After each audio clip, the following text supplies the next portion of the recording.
Happy New Year! Hello. Here we are, Dr. Julie Gilbert, joined by Rachel Matthews. Hi, Rachel. Happy New Year.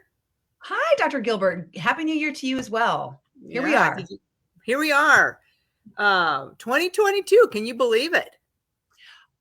I can actually. I was ready for this year. I've been preparing for a while. I'm Okay, very excited about this year. Yeah. good. What do you have some things, traditional things that you do for at the new year, at the beginning of the year? I Tell us about do. them. I do. I've only just incorporated these habits probably over the last 3 or 4 years. Mm-hmm. And I really go through a detailed audit of my year. So I go through Right. all of my calendar, right? And I write down, I had so much fun doing this yesterday. I wrote down everything I accomplished or the hard Wow. things that I did. And Wow. not just in my business and not just in my personal life, but things like graduating a teenage boy, you know? Yes. And having a graduation party and moving him into college. I mean, like, those aren't personal successes, but they were things that took effort and energy and time. And they took those things away from other parts of my life. And Right. so I want Yeah, to give and my it's a culmination of. exactly, Yeah. exactly. So it felt really good to list off all the things I was proud of, big and small. Mm-hmm. Um, and then I look through and I remind myself of the things I don't want to do again. So maybe there were Mm.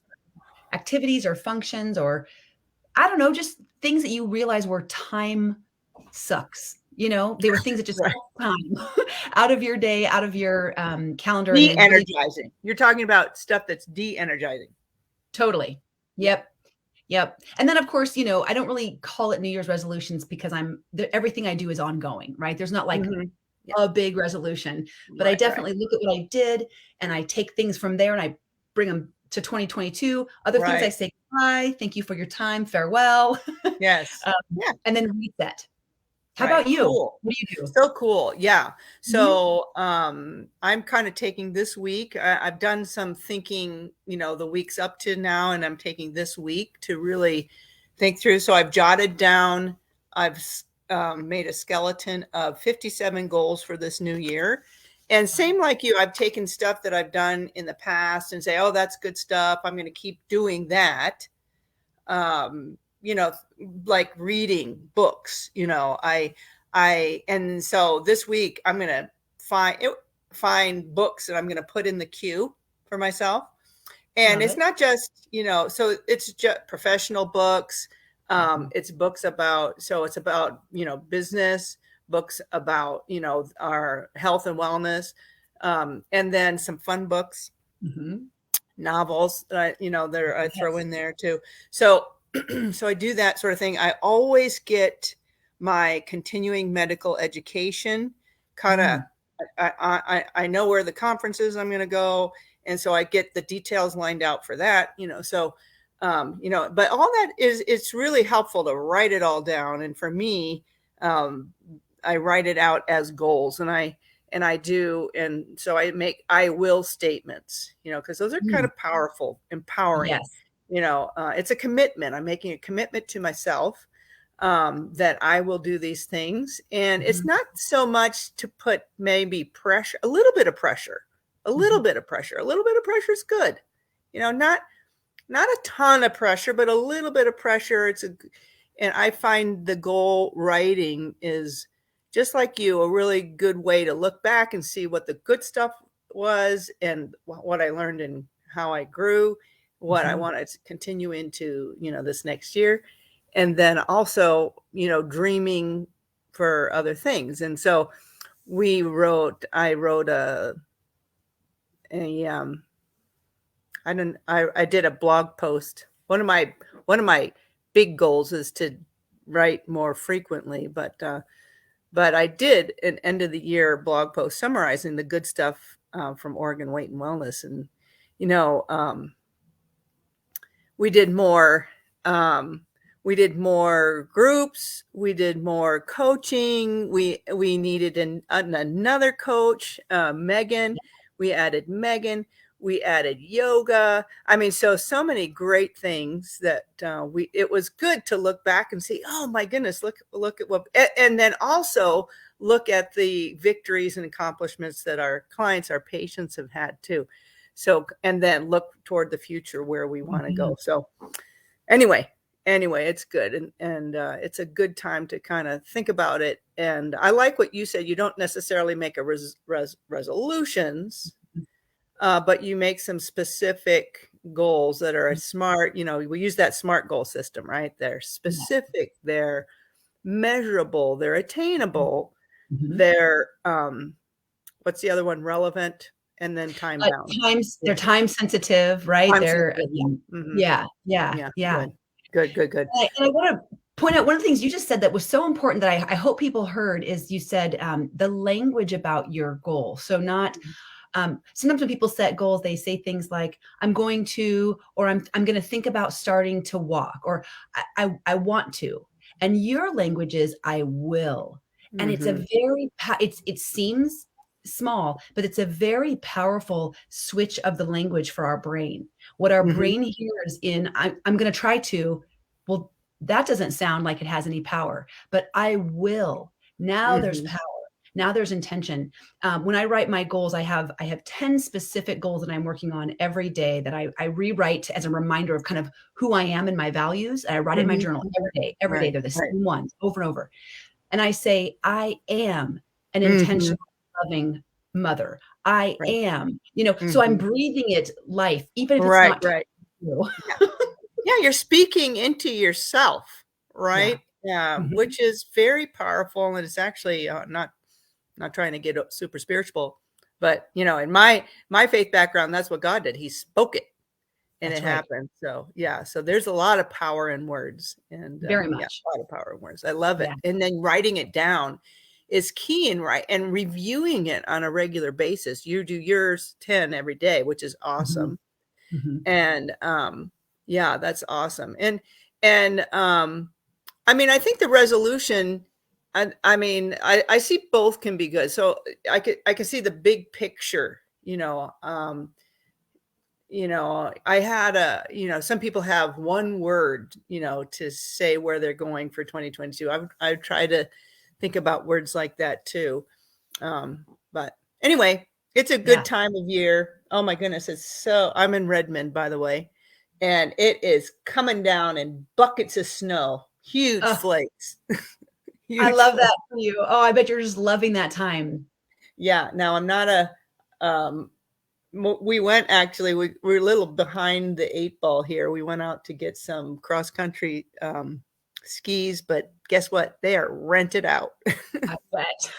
Because they've had a lot of snow going on over there. So but that's okay. We can still, I'm enjoying it, just looking out the window at it. All right. We've talked about our new year. And don't let us forget to mention our big thing this coming Saturday. But let's talk about our book, real briefly, because I think it's a quick, short second. You know what? I don't have mine right now. Okay. That's right. Here it is. This is what we're doing. Yes. Okay. So I'll read it really quick. The chapter, like you said, it's going to be a quick and easy one. Chapter 32.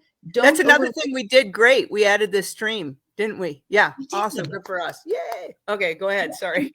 Actually, thank you for listing off the things we've done. Even just as quick as that was, I was reliving it with you and thinking, heck yes, we did. Nailed it. Right? Like we did some hard things. We did. Okay. So this book that we're going through, Michael Pollan's Food Rules, it's a tiny little cute book that we've been reviewing on a weekly basis every Monday. Chapter 32 says, don't overlook the oily little fishies. Oily little fishies. The oily little fishies. All right. What are the oily little fishies? So he mentions that they are, hold on, I'm going to get there. Mackerel, sardines, and anchovies. Yeah. They are well managed and in some cases are abundant, whereas other fishes can be endangered, like sharks and swordfish. And many are being overfished. We're needing to learn how to manage our waterways a little better here. Right. So these little fishies, And they're low on the food chain, so they don't have as high levels of toxins or mercury, Right, depending right, on where the right. fish are coming Yeah, they're from. small, and they're Mhm. probably not going to be around a whole heck of a long time to get toxins. And so if we get them while they're small, they only have the good stuff, right? Yeah, Mhm. yeah. So he mentions they're oily, which means they're going to have those good omega threes, Right. um, high in protein. What do you think about these little fishies? Well, I have tried to like them, Rachel. I'm just gonna being honest, just being real Right? here. Yeah, just being real. Um, I don't like them. Either. I don't like the little baby. Sorry, Michael Pollan, but we're not I big know. fans. No. I'm saying if you love the little fish, go for it.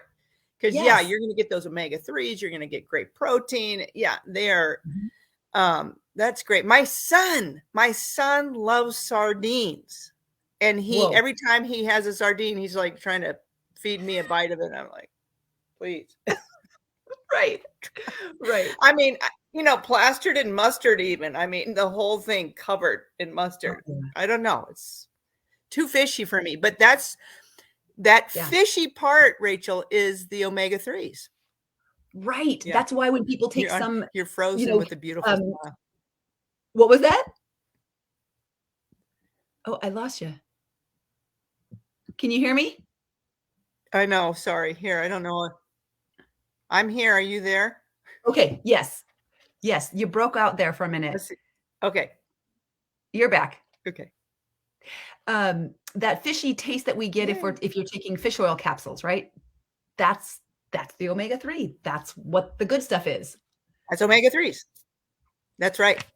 So Mhm. we have to retrain our brain. We can tell our conscious to tell our subconscious. Yeah, we can retrain. We can tell our subconscious that fishy taste is good for you, Mhm. and we can actually acclimate our palate to that. Mhm. So, Mhm. mhm, And maybe yeah, finding ways to add it, I don't know, to salads or to things where it can kinda hmm get lost a little bit, where it's not the main, hmm maybe in like a fish stew? I don't know. right. Oh yeah, Um, right? So, yeah. the last part of the chapter, he says, "According to the Dutch," they have a proverb, "A land with lots of herring can get along with few doctors." So I guess Oh. herring must be little fish too? Are those little Yeah, guys? and loaded with omega threes. That's right. So lots of omega, and really it Mhm, balances out. We've been talking about that balance, and we need omega threes and omega sixes. But in mhm. our standard diet today, we get so many omega sixes and Right. damaged ones at that, and then you know low in the omega threes. So Yeah. so that's a great way. If you love them, great. Not let me just make a little point. We're not talking anchovies on a pizza, right? No. No. That's different than just an Yeah, anchovy. that's right. Yeah. But That's it's right. And I love the idea about the stew. That's a great way because yeah. you can make a stew really delicious. And yeah, my husband makes a delicious stew. Yeah. So there we Yeah. go. You were Maybe going to I'll say something else too about, about oysters and mussels. Okay. So oysters and mussels are mollusks. This is something new I've recently learned. I'm not a big fan of oysters and mussels. My dad loves them. I've never liked them. But here's a few things. They're going to fall into that. They're not really fish. They're not considered fish. They're a mollusk. So whatever that is, they're not considered sentient beings. But they are going to have the omega 3, protein, B12, all these healthy things that we're getting. But a few interesting tidbits that I learned about them. They have a low carbon footprint. They're low in mercury, non-invasive. They don't require feed. So fish hatcheries and fish places will include these mollusks to their fish farming to help keep the damage to the habitat and to the water system. They keep the water healthier, and they don't have to feed them, so they're not being fed weird fish food, they processed just fish food. clean up, They right? do, they clean They up, just clean. yeah. Mhm. They don't destroy habitats, and they're used they actually are introduced to systems to help improve the water quality. So if you like oysters and Mhm. mollusks, those are also going to fall into that category Yeah. of being a better Throw option them with the into your fish stew. yeah, yes, exactly. Yeah. That's interesting, that point about sentient, because all living things, we learned this in whatever 5th grade biology or whenever it was that we first took it, about the definition of living things, though, Mhm. because they respond. Every living thing responds to stimuli in some way. So, but Right. it's interesting. So you're there because you mentioned non-sentient, but and that's why they can be acceptable in the vegan, um, Mhm.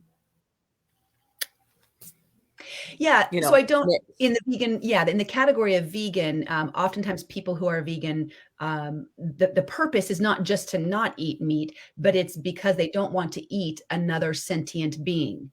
So I don't know what that category, Got it. why they would say a plant is not Mhm. sentient, but that a cow is. Yeah. I Yeah, don't because necessarily plants respond to stimuli. right. Those sunflowers, Mhm. Right. yeah, They they respond. turn Anyway, interesting. Topic for another Mhm. day. Topic for another day. There we go, All I love it. right. So, Rachel, can we talk about our fun thing that's coming up? Yes, this weekend. Okay. This weekend, Yeah. yeah. So, Salem is hosting Salem Health and Wellness Expo this weekend at the Mhm. fairgrounds, and we are going to be there. Yay!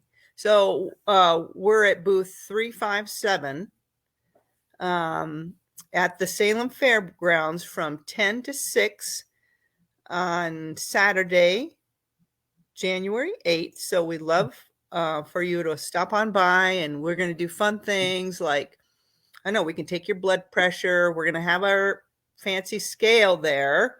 We're not going to be able to do everybody's body composition, but we might be able to do a few. Mhm. So if I can figure out how to set that up, but should be straightforward. Should be Mhm, straightforward. mhm. But yeah, so we're going to have some free giveaways and signups and things like Mhm. that. And we're going to be there just being our fun selves and Yep. yeah, talking to people um, and meeting people and getting to know people and getting our name out there a little bit more. So we're so Yeah. excited about that. Now, Dr. Gilbert, is it a women's expo? Well, I think the Women's Expo is next door. I think it's along the Oh, same time, but this is for everybody. This is for everybody. Salem okay, Health and Wellness for everybody. So for yeah, everybody. I didn't realize it was that yeah, they had both going on. Okay, yeah. good to know that I everyone is think welcome. both going on are yes, I think both are Mhm, happening at the same time, same day. But yeah, the health and wellness will be for everyone. So you're mhm. definitely invited. Come on by, check us out, and we will be there to say hello and meet you and give you a little more information about what we do at Oregon Weight and Wellness. So Mhm. Love that. That'll be yeah, exciting. Yeah, fun yeah, day. yeah, fun day. So wrapping it up here, Mhm. Rachel, let's talk about what's for dinner, because that's the Okay, name of our little program here. What's for that's dinner? our program here. What's for dinner? So, I'm Yeah. Dutch, and I wish I could say that I was making a mackerel fish stew for dinner tonight, because clearly Yeah. I should know how to do this, but I'm not. Then you So I'm going grocery shopping as soon as we hang up today, and so, I don't know what's for dinner yet. I gotta okay. go get a bunch of groceries, but Okay. then I know I'll Yeah. have so much food, I'll be ready to just create Mhm. anything. Right. Mhm. How Yes. about you? Yes. So we are together with the whole fam bam. Mm, So we did bring fish, but it's not the little oily little fish, little mm, oily fish. But we did bring fish. We brought some wild um, rockfish, ooh, and we are going to make fish tacos. I think I'm kind of duping. I think we did that a couple of weeks ago, but it's so good we're going to do it again. and we'll have a cabbage slaw with that, with our Mm. homemade mayo and their cabbage. And then my husband makes a delicious guacamole with avocado and red onion and tomato in there. So it's going to be super delish. And yeah, looking forward to sharing that with our family. I've had your husband's guacamole and it's amazing. I can attest to it. It's delicious. Yeah. Thanks. He does a good job. Yeah. Very Yep. good. Good and good for you. Mm-hmm. All right, Rachel. Well, thanks for joining us and today. And I got golly, maybe I think the next time I see you will be next Saturday. So looking forward Yes. to that, working see you that there. with you. And yeah, we'll see everybody there. Come on by. Come on Next by. Saturday. All right. Bye, All right, have everybody. a great day. Bye-bye. Thanks.